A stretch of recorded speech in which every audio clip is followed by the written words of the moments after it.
we need to touch on is safety around the Christmas season. We love the decorations, we love the multitude of lights and all of this pomp and splendor. And many times we have to look after ourselves, our families, and it's really important that we keep this in mind.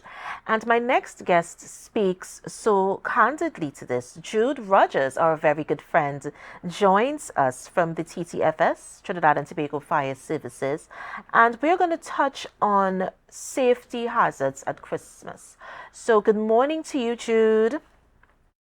Good morning, and how are you doing today? And how are our listeners on the air today? We are so well. We are so blessed and highly favored, and we are so happy that we're getting the chance to talk to you because you're like a staple of the brunch set. You're like a staple of Tobago Updates television. And so, everything Thank and you. anything to do with safety and fire and just a whole bunch of information that you always willingly give. We are so blessed and so Yes, thankful to have you. So, welcome to Brunch. And let's talk yes, thank you. about safety hazards at Christmas. Let's just delve Okay, in. so Let's just start definitely, there. definitely.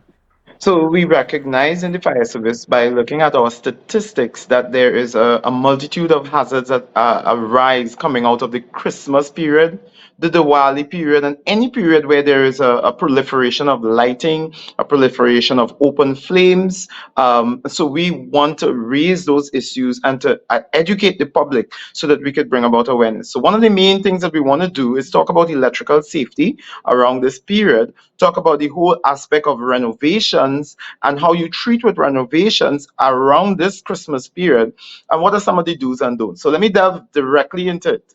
First and foremost, we're asking persons to take a look at your electrical circuits around this period. Bring in your certified electrician. And when I say that, I mean someone who is a licensed wireman or someone who carries that license that allows them to have the ability to wire your home.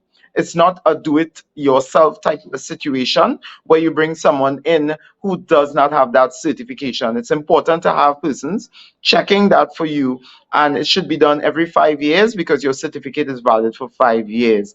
That is from the electrical inspectorate. But in terms of the electrical wiring in your home, there are many, many telltale signs that we see, and I want to raise some of those signs.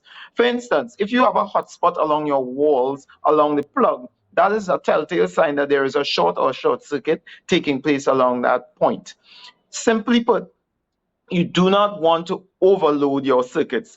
Multi-tapping of electrical plugs is not something that we recommend, and it causes a major, major hazard around this time.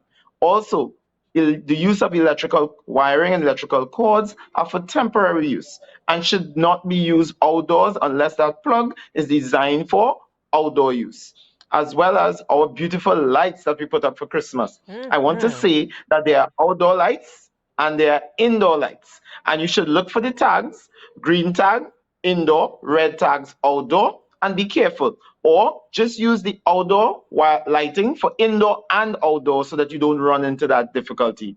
And I always tell my good friends in TV land that the most amount of plugs that you should be plugging in for electrical lights is no more than three. So those are some very interesting points that we can tell. And of course, the baking and the cooking around this period, one of the main issues again around that, make sure that your hose lines have the proper clips and that you have the safety and that your tank is not leaking. Always look out for that.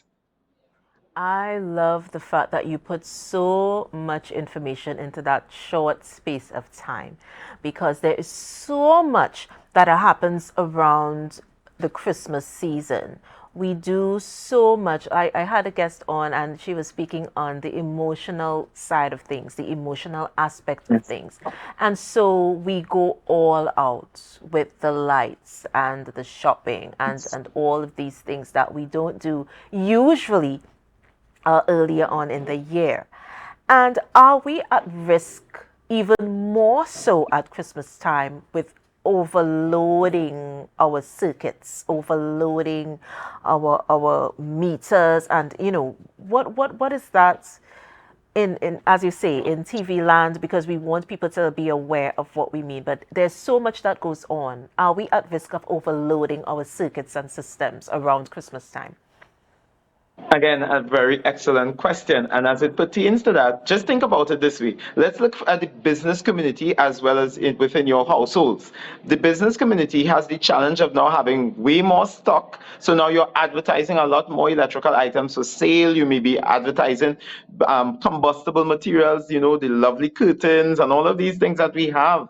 And even more products are being put on the shelves. Similarly, in your home, as you begin renovation, you increase the use of electricity in your home. And so those hazards are intermingled with your normal day-to-day activities. And so all we're asking in the fire service is to be mindful and to have some sort of plan as to how you will conduct your activities for the Christmas period. One of the main areas of response that the fire service thinks that everyone should be responsible for is the detection of a fire in the early stage. And you can only do so if you have smoke detectors erected in your homes and in your businesses, and if you have fire extinguishers installed in the right proportion in the right locations within your home and your businesses. So these are some of the encouraging points that the fire service is reaching out to members of the public. Yes, we know challenges are going to occur. We know that hazards may occur, but you can mitigate against them by having the protective measures in place. So smoke detectors, whether battery operated or wired, installed in every bedroom along each corridor, and at least one 10-pound dry chemical fire extinguishers installed in your home, even in your vehicle, if I may add, and also installed in your businesses, of course. Do we have to be even more careful, those of us who are using the gas cookers or the Yes. gas stoves? Do we need to be even more on that level where we are Yes. protecting ourselves? Just go really briefly into some of the dangers that we need to stay clear of, especially during the Christmas season. Well, I'm going to give you a good example because we have so many stories in the fire service when we investigate fires where persons use the hose and the tank. Now, one of the key things you need to look when you're purchasing let's say a 30-pound or 20-pound LPG tank. I am recommended that you not only check the top of the tank at the regulator, but you also turn the tank upside down and take a look at the bottom of the tank for rusting. We have been finding quite a few of those tanks have been refurbished, but the tanks are having leakages on the metal from the bottom, rusting taking place and leaking. And once you detect gas or the release of LPG in your home, the point that you need to do is to ventilate. Do not put on any lights, do not take off any lights, do not plug on or plug off any electrical item. Open all windows, all doors, and ventilate. Your hose clips and your hose, I believe, based on usage, after a 5-year period, you need to change the hose to your tank and your stove. Reason being, there's a lot of dry rotting that takes place, and that particular hose begins to crack, and it's a point of weakness. When you move the tank or you change the tank, it's a point where leakage can take place, and fires have been occurring from that standpoint. And before we get any further, I want to just touch on a little bit of the statistics because I talked Trinidad, but let me talk about Tobago. And to the end of October for 2023, we've seen the advent of 41 structural fires in Tobago. And that's quite a lot when you look at, if you divide that by 12, you look at the amount of fires that you're encountering in Tobago involving structures, businesses, and residential. The residential properties involved in fires in Tobago to the end of October was 22 residents in Tobago. And that stems from kitchen, electrical wiring, negligence, and even arson as a cause of fire. Definitely. And also, we need to be so much more careful with our youngsters Yes. around these electronics, around the Electrical. gas cooker, the stove, the iron. Please, please, please. What are some of the reports that you get, concerning minors, especially around this time where everybody's doing something, everybody's cleaning, everybody's trying to get the house in order, and yet the minors are just doing the most, as we see? What are some of the reports that you get?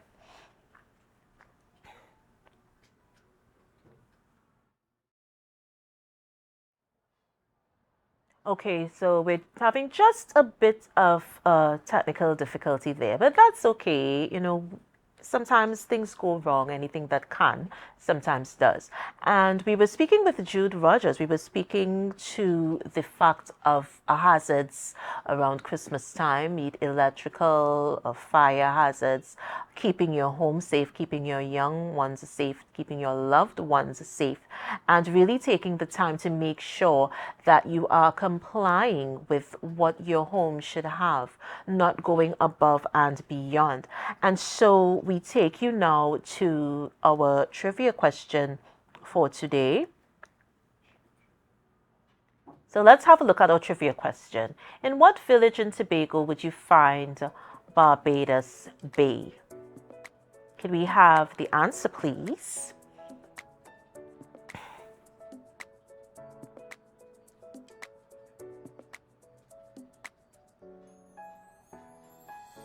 So the village of Mount St. George, that's our answer for the trivia question. And of course, we have a winner, Lisa Frank Phillips. Thank you so much for logging on and being a part of Brunch today.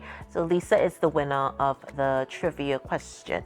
And we are very pleased, we're very happy that you stayed with us. We want to thank you so much for inviting us into your homes. Thank you for inviting us into your space. And of course, we are hoping that we made your day just a bit lighter, just a bit happier.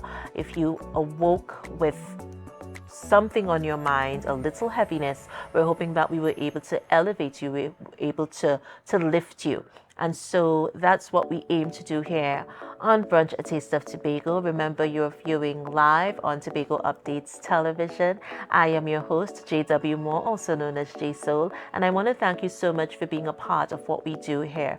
So I'm going to take the time to just say thank you to the guests that were here before. Thank you to the persons who made this show possible. Again, my wonderful crew, wonderful technical crew. Thank you so much for making this possible. And we were speaking with Jude on the hazards for Christmas. We lost him there for just a bit. I'm hoping that he's back with me just to give a conclusion. Jude, are you there?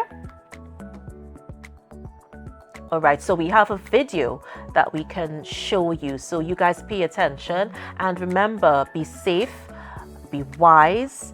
And remember, January comes like clockwork. So let's keep that budget in mind. Let's keep ourselves together. And I wish you nothing but blessings for today. See you again on Brunch, A Taste of Tobago. Bye-bye.